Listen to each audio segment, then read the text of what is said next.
우리가 읽은 이 말씀은 시편 30편의 내용입니다. 우리가 많이 읽어본 시편일 것이다. 아마 여러분들이 아실 겁니다. 오늘 이 시편은 다윗이 징계를 받고 나서 그 징계 가운데서 회복된 것을 기뻐하고 감사하는 내용을 우리에게 잘 전달해 줍니다.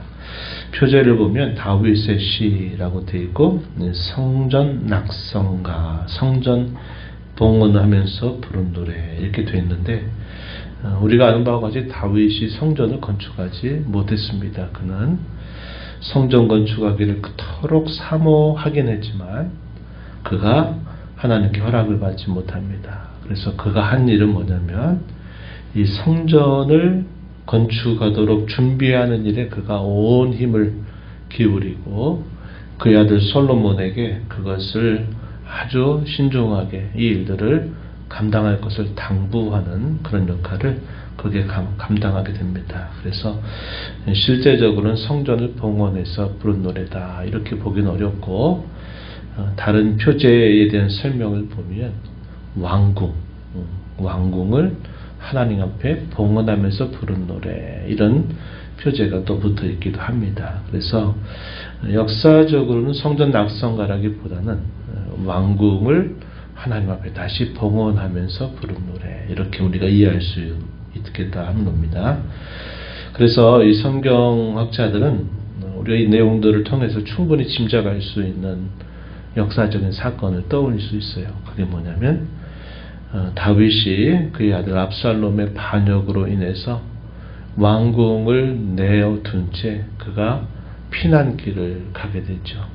그가 피난길을 가게 되고 하나님께서 자신을 불쌍히 여기셔서 다시 이 왕궁으로 돌아오게 해주시기를 기대하면서 하나님께 모든 처분을 맡겨드렸던 그 다윗의 모습이 떠오릅니다. 그리고 마침내 이 전쟁이 벌어진 듯 하다가 이 압살롬이 결국 하나님께 벌을 받게 되죠. 그래서 그가 죽게 되면서 다윗이 다시 이 왕궁으로 돌아가게 되는 상황을 우리가 떠올리게 됩니다. 그런 사이에 어떤 일이 벌어졌습니까? 이 압살롬이 아버지의 첩들을 대낮에 백주에 강간하는 일을 통해서 아버지를 심히도 욕보였고 또 그 왕궁을 더럽혔던 일들이 있었던 겁니다. 그래서 다윗이 다시 그 왕궁으로 돌아가고서는 그 성전에서 그 왕궁에서 벌어졌던 그 모든 하나님 앞에 범했던 죄들 이런 것들을 다 척결하고 다시 그 왕궁을 하나님께로 봉헌하면서 부른 노래일 것이다 이렇게 추정하고 있습니다. 그래서 오늘 우리가 있는 시편 30편의 내용은 이제 그런 역사적인 상황을 우리 머릿속에 떠올리면서 보면은 이래서 이렇게 그가 고백하고 그가 이래서 하나님 앞에 찬양하고 있구나 하는 사실을 우리에게 잘 확인해 준다 하는 겁니다. 이 내용은 사무엘하 15장에서부터 19장까지 길게 역사적으로 기록되고 있는 이 내용들을 바탕으로 해서 그 하나님 앞에 징계 이후에 회복하게 하신 그 은혜를 감사하면서 하나님 앞에 찬송했으리라 이렇게 우리가 여길 수 있는 부분입니다. 우리가 이런 다윗의 이런 사건 또 사실은 징계이기도 했죠. 왕가에서 벌어졌던 그 죄의 문제를 그가 함부로 그것을 신중하게 다루지 못한 일도 있었고 또 그가 그 이전에 또 이 바세바라고 하는 여인 또 우리아라고 하는 충신을 강간하고 간음하고 또 살인하는 일에 있었던 그런 죄들이 다윗의 후대에 그에게 큰 징계가 되고 그러면서 그가 하나님께로부터 또 다른 많은 연단을 받았던 시간들이 있었던 겁니다. 그래서 길게 보면 이 압살롬의 반역 사건도 물론 압살롬이 해서는 안 된 일을 한 거지만 또 한편으로 다윗을 볼 때는 그것이 자신이 범했던 죄에 대한 하나님의 징계라는 것으로 또 받아들일 수 있는 부분이 된다 한 겁니다. 그래서 오늘 시편은 그러한 역사적인 배경을 바탕으로 고백되고 있는 내용이다 해서 우리가 이 시편의 내용들을 보면 다윗의 개인적인 그런 경험이고 고백이지만 우리가 이 땅에 살면서 죄를 범하고 그 죄로 인해서 때로 징계를 받고 그 징계보다도 더 큰 하나님의 회복의 은혜를 경험하는 모든 성도와 교회가 이 노래를 함께 부를 수 있다. 이 노래로 함께 고백할 수 있다는 사실을 우리에게 가르쳐 줍니다. 오늘 우리가 읽은 시편 1절부터 3절의 내용에서는 여호와 하나님께서 자신을 큰 위경 가운데서 또 공고함 가운데서 원수들의 그런 기대 가운데서 하나님께서 건져주신 것에 대해서 찬양하는 내용이 소개가 됩니다.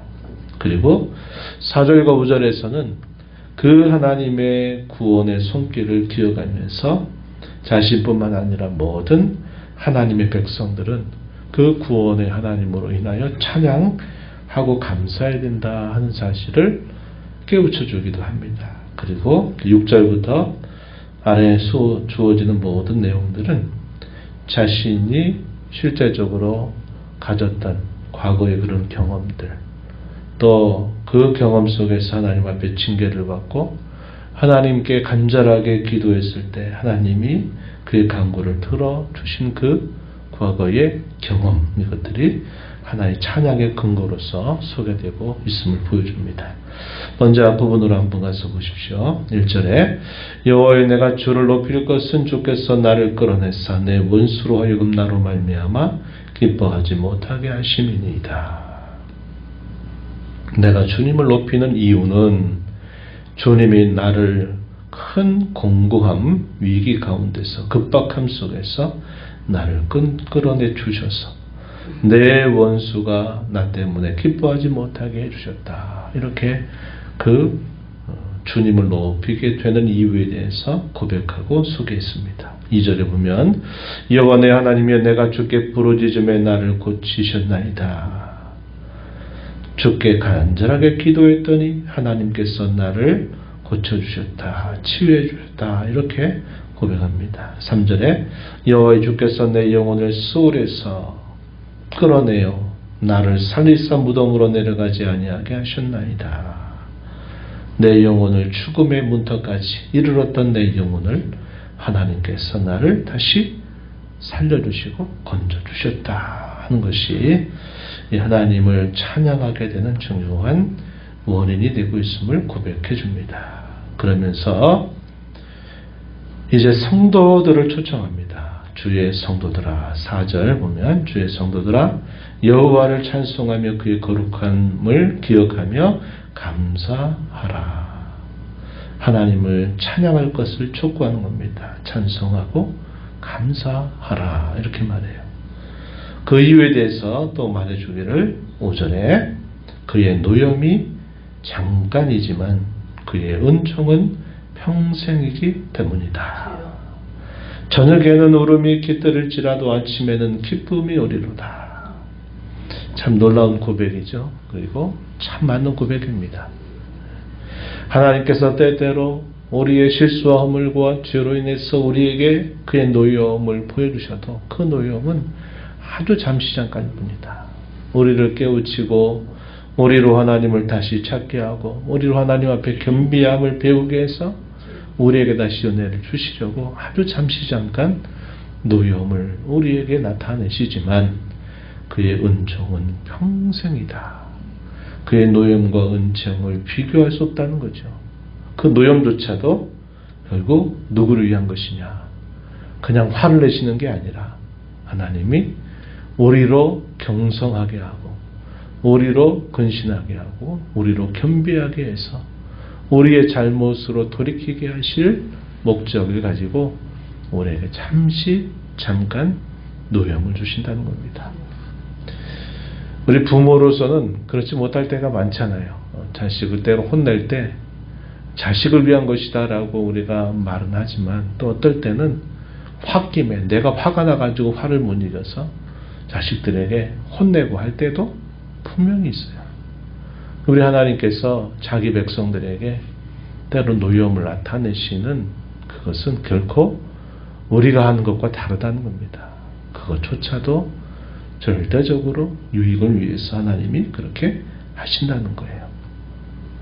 공고와 괴로움과 슬픔 속에서 저녁에 눈물이 나고 슬퍼하고 울음이 치솟는 그런 저녁에 잠을 청하고 눈을 딱 뜨게 되면 그 밤새도록 근심하고 염려하고 슬퍼했던 그 마음도 하나님께서 또다시 사그라들게 하시고 또 아침에 소망과 기쁨으로 우리 심령을 채워주신다. 이렇게 고백하면서 그러므로 주의 성도들아 여호와를 찬송하며 여호와께 감사하라. 그것을 깨우쳐주고 있다 한 것입니다. 그러면서 그 자신의 과거의 경험을 이제 고백하는 내용이 6절 이하로 소개됩니다. 6절 한번 보세요. 내가 형통할 때 누구 고백입니까? 다윗 자신의 고백이죠. 내가 아주 잘 될 때, 승승장구할 때, 내가 아무런 문제가 없을 때, 하나님이 범사의 모든 것을 내게 복을 주셨을 때 그걸 떠올립니다. 내가 형통할 때 말하기를 영원히 흔들리지 아니하리라 하였도다. 나는 전혀 앞으로 흔들릴 일이 없다. 이렇게 말했다는 겁니다. 이게 뭘 말할까요? 교만이죠. 교만. 하나님께서 자신에게 베풀어 주셔서 함께 하셨던 그 은혜에 대해서 나는 이제 앞으로 내게 어려운 일은 닥칠 일이 없다. 나는 앞으로도 다 잘 될 거다. 이렇게 생각하면서 그가 교만했다는 사실을 표현했습니다. 그랬더니 어떤 일이 있었느냐. 여호와여 주의 은혜로 나를 삼같이 굳게 세우셨더니 주의 얼굴을 뭐 하셨다? 가리셨다. 얼굴을 가리셨더니 내가 근심할 수밖에 없었다. 이렇게 말합니다. 교만했던 자신에 대하여 하나님이 징계하신 것이 그의 얼굴을 내게서 가리셨고 그로 인해서 나는 큰 근심 가운데 놓이게 되었다. 이렇게 고백하고 있는 내용이죠. 그때 다윗이 어떻게 했다고 말합니까? 8절에 여호와여 내가 주께 부르짖고 여호와께 간구하기를 내가 무덤에 내려갈 때 나의 피가 무슨 유익이 있으리요. 진토가 어떻게 주를 찬송하며 주의 진리를 선포하리까. 여호와여 들으시고 내게 은혜를 베푸소서. 여호와의 나를 다시 돕는 자가 되소서라고 여호와께 기도했다는 겁니다. 그러자 하나님이 어떻게 하셨느냐. 이렇게 하셨다는 겁니다. 11절 주께서 나의 슬픔이 변하여 내게 춤이 되게 하셨다. 나의 베옷을 벗기고 기쁨으로 띠띠우셨다고 말합니다. 베옷을 언제 입죠? 큰 시름, 또 큰 슬픔, 고통을 당할 때, 또 하나님 앞에 자신을 겸비하게 낮출 때 이런 베옷을 입는 겁니다. 그랬더니 하나님이 어떻게 하셨다? 기쁨으로 띠를 띄워 주셨다고 말하는 겁니다. 그러므로 나는 잠잠하지 않고 주님을 찬송하겠다. 영원히 하나님께 감사하겠다라고 그가 고백하게 되었음을 말해주고 있는 겁니다. 그래서 오늘 이 시편의 내용들은 아까도 말씀드렸던 그런 역사적인 배경을 바탕으로 우리가 이 시편을 보면 하나님이 다윗을 이렇게 붙들어 주시는구나 하는 사실을 보게 되고 다윗은 그런 징계의 여러 과정들을 겪으면서도 그 징계를 피하려고 하기보다는 그 징계 가운데서도 겸비한 마음으로 하나님의 처분에 맡기고 하나님께 의지하고 겸비하며 기도하게 됩니다. 그런데 하나님이 그의 간구를 들어주셔서 다시 그를 회복시켜 주시는 은혜를 주셨음을 이 시편을 통해서 잘 보여주고 있습니다.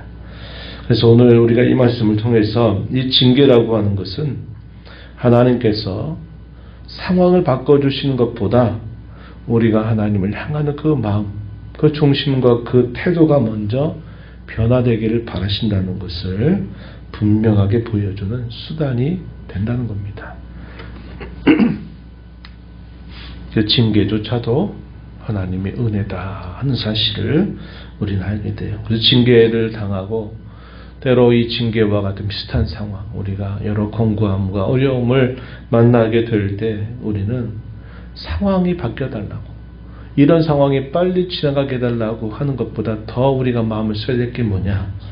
우리의 마음이 하나님을 향한 그 마음의 중심이 하나님께 다시 회복되는 것이 중요하다 하는 겁니다. 이것 없이 상황의 변화가 되는 것은 중요하지 않아요.